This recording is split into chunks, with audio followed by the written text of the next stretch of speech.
धक्कादायक तळोजा आरटीओ कार्यालयाचा भोंगळ कारभार उघड, नागरिकांच्या आरोग्याशी खेळ सुरू. तळोजा.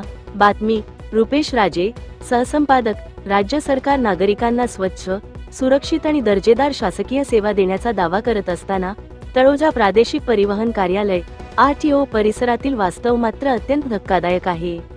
कार्यालयातील स्वच्छतागृहांची दयनीय अवस्था, सर्वत्र घाण, प्लास्टिकच्या बाटल्यांचा खच, अस्वच्छ मजले, दुर्गंधी आणि निष्काळजी देखभाल पाहून नागरिक संताप व्यक्त करत आहेत.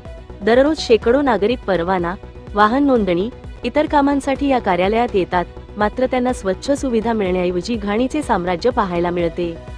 स्वच्छतागृहात पाय ठेवणेही कठीण अशी परिस्थिती असून अशा अस्वच्छतेमुळे संसर्गजन्य आजारांचा धोका निर्माण झाला आहे.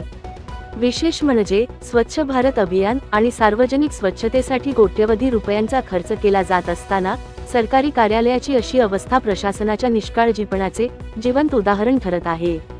नागरिकांचा सवाल आहे की तळोजा आरटीओची नियमित साफसफाई होते का? देखभालीसाठी निधी जातो कुठे?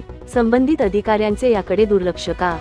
स्थानिक नागरिकांनी संबंधित वरिष्ठ अधिकारी आणि परिवहन विभागाने या प्रकरणाची तातडीने दखल घेऊन स्वच्छतागृहांची साफसफाई, नियमित देखभाल आणि जबाबदार अधिकाऱ्यांवर कारवाई करण्याची मागणी केली आहे. प्रशासनाला थेट प्रश्न. स्वच्छ भारत अभियान फक्त कागदावरच आहे का? नागरिकांना अशा अस्वच्छ वातावरणात सेवा का घ्यावी लागते? जबाबदार अधिकाऱ्यांवर कारवाई कधी होणार?